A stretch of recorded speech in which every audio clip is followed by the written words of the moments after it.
Si Chen Rongyu ay isang 23 years old na gamer mula sa New Taipei City, Taiwan, na mahilig maglaro ng online games.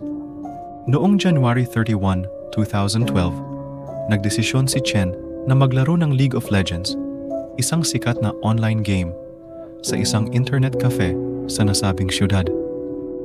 Naglaro siya ng halos 23 hours, nang sunod-sunod na halos walang pahinga, galaw, kain, at inom. Nang pumunta ang isang staff kay Chen para i-check siya, doon nalaman ng staff na isang naninigas na bangkay na pala si Chen.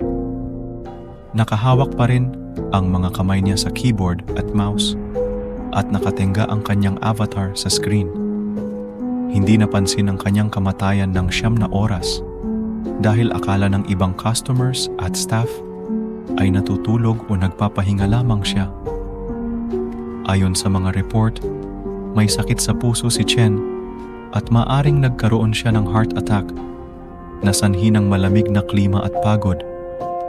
Naging malaking balita ang kanyang kamatayan at naging simbolo ito ng maaaring na idudulot ng pagiging addict sa online games.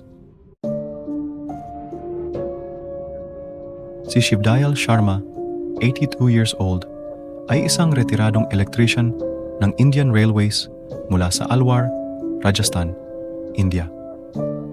Isang ordinaryong araw ng April 2023, si Shivdayal ay umiihi sa tabi ng riles ng tren. Isang Vande Bharat Express train na kayang umabot ng 160 kilometers per hour ay tumama sa isang baka na walang malay na naglalakad sa riles. Tumilapon ang baka 100 feet sa ere. Sa kasawyang palad, direktang bumagsak ang baka kay Shivdayal habang umiihi. Siya ay dead on the spot. Isang tao na umiihi rin malapit sa kanya ay nakaligtas, saksi sa lahat ng pangyayari. Ang kakaibang insidente na ito ay nag-udyok ng mga panawagan para sa mas maayos na safety regulation sa riles. Isa na naman itong malagim na halimbawa ng kamatayan dahil nasa maling lugar sa maling oras. Noong August 16, 2003, isang physician assistant na si Karen Steinow ay naghihintay sa elevator sa second floor ng Christus St. Joseph Hospital sa Houston, Texas. Ang elevator ay sumailalim sa maintenance ng ilang araw at kaya sa umagang ito nang dumaan si Karen dito at nakita na pwede nang gamitin ang elevator, pumasok siya sa loob papuntang 6th floor. Habang nagsasara ang mga pinto, isang 35 years old na surgical resident na si Dr. Hitoshi Nikaido ay humabol papasok sa elevator para makasabay kay Karen. Nang tumapak siya sa elevator, tuluyan nang sumara ang mga pinto at naipit siya na ang ulo niya ay nakatingin kay Karen at ang katawan niya ay nasa labas ng elevator. Agad na gumalaw ang elevator paakyat at wala nang halos oras si Karen para makapag-react. Sinubukan niyang pindutin ang emergency stop. Ngunit huli na ang lahat.